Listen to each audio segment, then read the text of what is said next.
नमस्ते दोस्तों, हम यहाँ अस्पताल के जंगल में हैं, जहाँ खतरे सिर्फ बीमारियों से नहीं आते। बिजली अगर सही तरीके से इस्तेमाल न की जाए तो ये एक जानलेवा दुश्मन बन सकती है। इस वीडियो में हम अस्पतालों में बिजली से जुड़े खतरों से बचने के लिए जरूरी टिप्स सीखेंगे, ताकि आप खुद को और अपने मरीजों को सुरक्षित रख सकें। याद रखें, यहाँ लापरवाही जानलेवा साबित हो सकती है। दोस्तों, जंगल में हमेशा अपने आसपास के माहौल के प्रति सतर्क रहना होता है। अस्पताल के इस जंगल में भी बिजली के उपकरणों की नियमित जांच और देखभाल बहुत जरूरी है। टूटे तार, खराब आउटलेट और ज्यादा गर्म होने के संकेत, ये सब बिजली के जाल के संकेत हो सकते हैं। इन्हें नजरअंदाज करना खतरनाक साबित हो सकता है। हमेशा एक अच्छे इलेक्ट्रीशियन से नियमित जांच करवाएं, ठीक वैसे जैसे आप जंगल में जाने से पहले अपने उपकरणों की जांच करते हैं। जंगल में पानी का मतलब है जीवन, लेकिन यहाँ अस्पताल में पानी और बिजली का मेल जानलेवा हो सकता है। इसलिए बाथरूम और किचन जैसी जगहों पर GFCI का होना बहुत जरूरी है। ये एक लाइफलाइन की तरह काम करते हैं।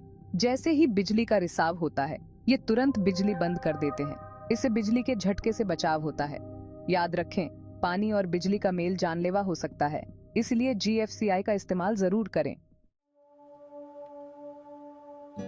दोस्तों, जंगल में हम अपने बैग में सिर्फ उतना ही सामान रखते हैं जितना जरूरी हो। ठीक उसी तरह बिजली के आउटलेट को भी ज्यादा लोड नहीं करना चाहिए। ज्यादा उपकरणों को एक साथ लगाने से आग लगने का खतरा बेराच जाता है। इसलिए पावर स्ट्रिप्स का इस्तेमाल करें, और वो भी सर्ज प्रोटेक्टर वाले। ये आपको और आपके उपकरणों को बिजली के उतार चढ़ाव से बचाएंगे। जंगल में हमेशा सुरक्षा पहले, यह नियम अस्पताल में भी लागू होता है। कभी भी खराब तारों या उपकरणों का उपयोग न करें, एक्सटेंशन कॉर्ड को ज्यादा लोड न करें और बिजली के उपकरणों को पानी से दूर रखें। ये छोटी छोटी सावधानियां आपको और आपके आसपास के लोगों को बिजली के खतरों से बचा सकती हैं। याद रखें, सावधानी ही सबसे बड़ा बचाव है। दोस्तों, जंगल में हमेशा अनहोनी की आशंका बनी रहती है। इसी तरह अस्पताल में भी बिजली से जुड़ी कोई भी आपात स्थिति कभी भी आ सकती है। इसलिए पहले से तैयारी बेहद जरूरी है। यह जानना जरूरी है कि आपात स्थिति में बिजली कैसे बंद करें, और अगर किसी को बिजली का झटका लगे तो क्या करें। समय पर की गई कार्रवाई जान बचा सकती है। दोस्तों, जंगल में जीवित रहने के लिए आपको उसके खतरों के बारे में जानना होता है। ठीक उसी तरह अस्पताल में बिजली के खतरों से बचने के लिए कर्मचारियों और मरीजों को सही प्रशिक्षण देना जरूरी है। उन्हें बिजली सुरक्षा नियमों और संभावित खतरों को पहचानने के बारे में जानकारी होनी चाहिए। याद रखें, जागरूकता ही सबसे बड़ा बचाव है।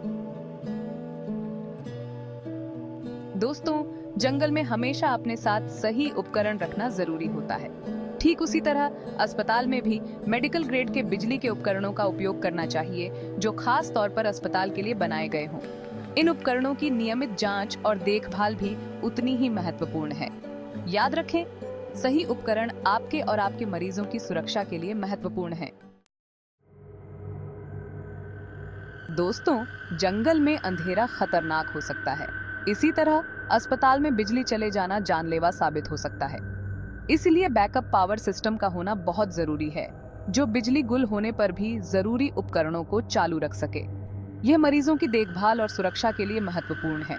बैकअप पावर सिस्टम को नियमित रूप से जांचते रहें, ताकि आपात स्थिति में यह काम करें।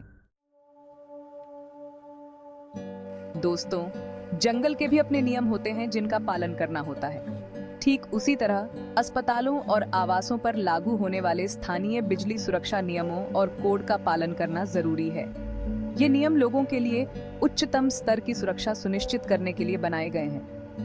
इनका पालन करके आप खुद को और अपने मरीजों को सुरक्षित रख सकते हैं।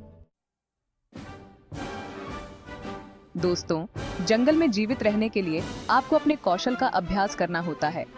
ठीक उसी तरह अस्पताल में भी कर्मचारियों और रहने वालों को बिजली आपात स्थितियों का सही ढंग से जवाब देने के लिए तैयार करने के लिए नियमित सुरक्षा प्रशिक्षण और अभ्यास करना महत्वपूर्ण है।